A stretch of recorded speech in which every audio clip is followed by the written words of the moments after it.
duduknya kamu sesaat di majelis ilmu, la tamasuk qalaman wa taktabu harfan, tidak membawa pulpen dan bahkan tidak menulis satu huruf pun dalam buku kalian, khairun min iski alti raqabatin, lebih bagus ketimbang memerdekakan 1000 budak. Al-maqalatu tsaniyata asyarah, masih menyampaikan makalah yang ke-12. Qala Luqman, telah berkata, yaitu Luqman Al-Hakim, li ibnihi, kepada putranya Saron, yang bernama Saron. Apa kata Luqman Al-Hakim? Ya bunayya, tashgira mahabbah, ucapan kalimat sayang, wahai anakku, wahai putraku, wahai belahan jiwaku. Innal hikmata, sesungguhnya hikmah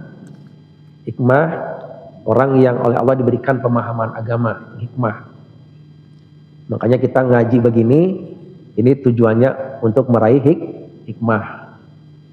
Jadi jangan asal tahu saja, harus memahami. Kalau orang sudah memahami, pasti akan mengamalkan. Jika orang sekedar tahu saja, belum tentu bisa mengamalkan. Nah, ini hikmah. Itu dulu kata Abi Khodam Al-Maghfurullah, hari ini ngaji fikih bab wudu, besok ngaji fikih bab wudu, besok lagi ngaji fikih bab wudu. Itu beda hikmahnya. Hari ini beda hikmahnya, besok beda hikmahnya, besok juga beda hikmahnya gitu. Nah, ini Bapak Ibu rahimakumullah. Ya. Jadi tiap pertemuan ngaji beda hikmah. Gitu. Anta mala asyara khisalin, yang mana al-hikmah ini terletak pada 10 hal. Nah, ini Bapak Ibu, ini nasihat siapa? Luqman Al-Hakim kepada putranya, yaitu Saron. Ya, hakikatnya buat kita umat Nabi Muhammad. Ya. Jadi kalau kita akan meraih hikmah itu terletak pada 10 hal. Jadi kita kalau sudah mengamalkan 10 hal ini, maka kita golongan orang-orang yang memiliki ciri meraih al-hikmah. Amin ya rabbal. Nomor berapa ini? Nomor 5. Apa yang kelima? Ciri orang yang meraih al-hikmah. Wa tuhariral abid, orang yang memerdekakan budak. Nah, ini Bapak Ibu, orang yang memerdekakan budak. Nah, pertanyaannya sekarang ada budak nggak? Nggak ada. Tapi perbudakan ada nggak? Nah, ya. Di mana adanya perbudakan? Coba kira-kira di mana adanya perbudakan? Secara hikmah nih, kita belajar tasawuf. Yang ada perbudakan sekarang di mana kira-kira? Di sini juga ada. Ya, di diri sendiri Bapak Ibu. Kita itu suka diperbudak oleh hawa nafsu. Nah, ini Bapak Ibu. Kalau kita mengkaji budak-budak zaman dulu Nabi Muhammad, dulu ada budak zaman Nabi Muhammad, satu namanya Abid, itu budak laki-laki namanya, si Abid. Kalau budak perempuan namanya Amat. Dulu dijual belikan orang Bapak Ibu. Ya, tuanya bisa mengendalikan si Abid dan si Amat. Bahkan kalau budaknya perempuan, tuanya boleh menggaul istrinya, si budak ini tanpa ada ikatan nikah. Bayangkan Bapak Ibu, segitu.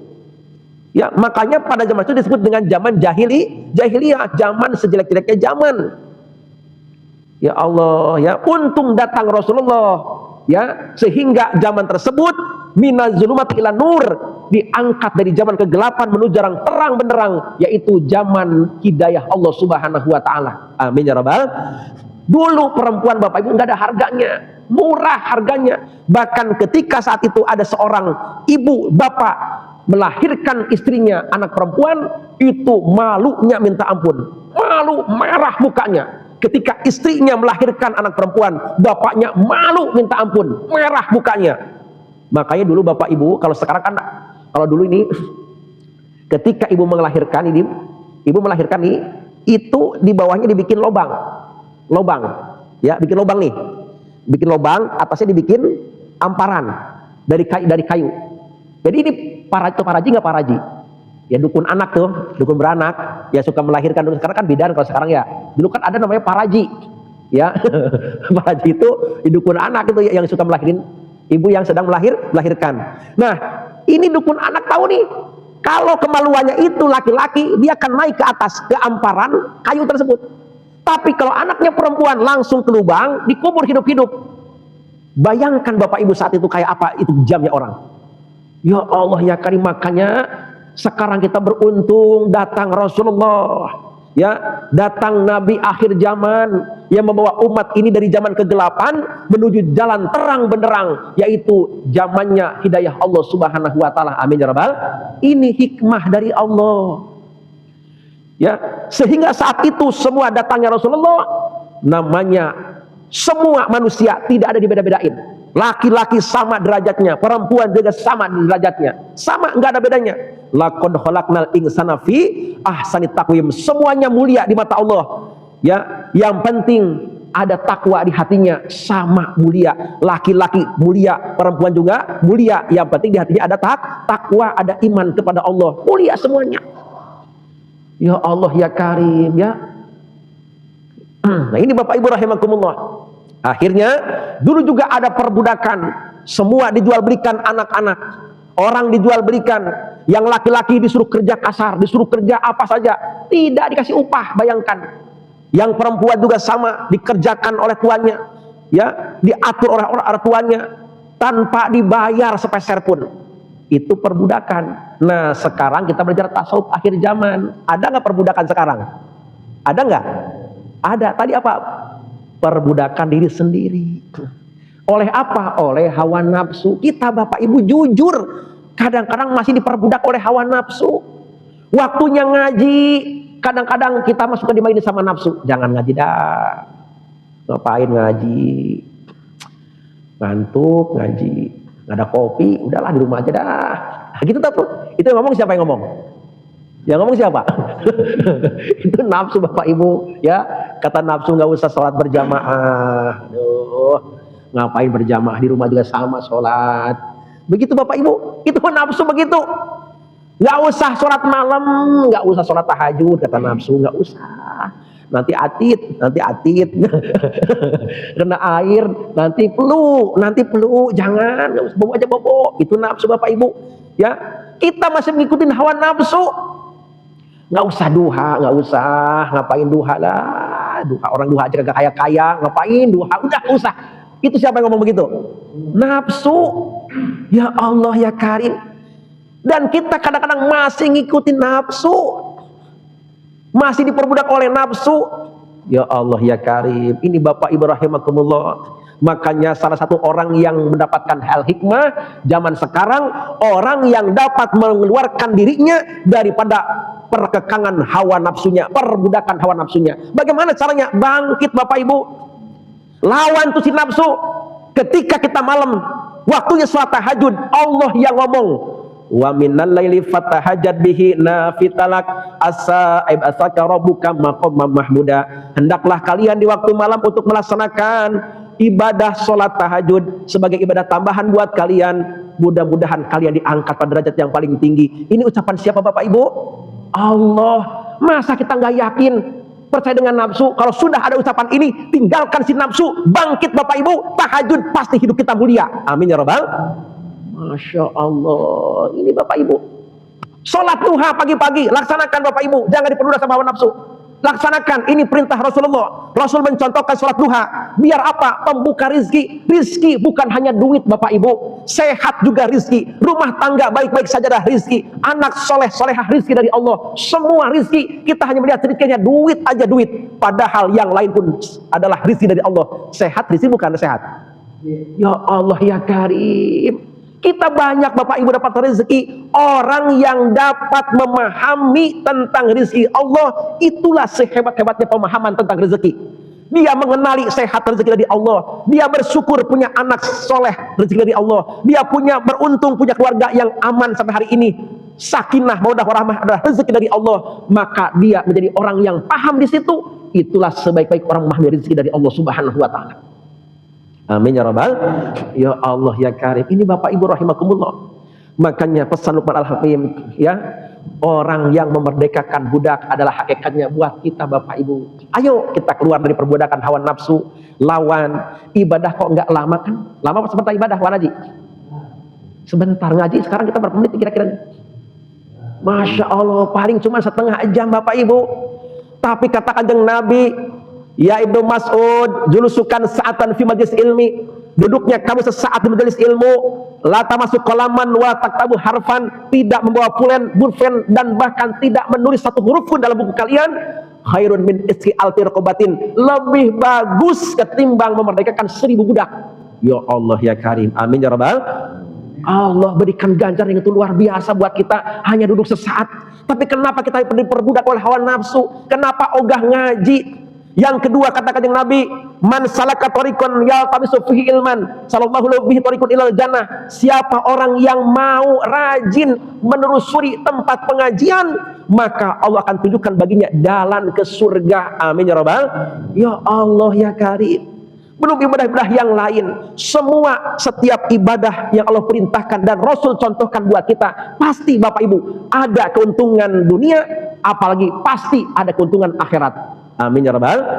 Setiap perintah Allah pasti ada keuntungan dunia dan pasti akan ada keuntungan akhirat.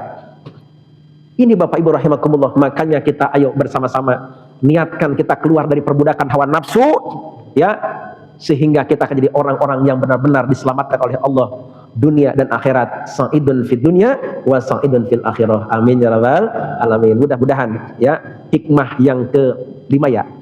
Yang kelima ini kita ambil pelajaran buat kita bersama-sama. Ayo kita niat dari sekarang untuk istiqomah melaksanakan ibadah kepada Allah. Allah sudah jamin Bapak Ibu. Allah berfirman, kata Allah apa? Innalladzina qalu, sesungguhnya orang-orang yang berkata Rabbunallah, Tuhanku Allah, sumastaqamu, dan mereka istiqomah dalam iman kepada Allah, memegang teguh Tuhannya Allah, ibadah kepada Allah dengan istiqomah. Karena dia memegang Tuhannya Allah, dia patuh kepada Allah. Apapun Allah perintahkan dilaksanakan dengan sungguh-sungguh, istiqomah, sumastaqamu.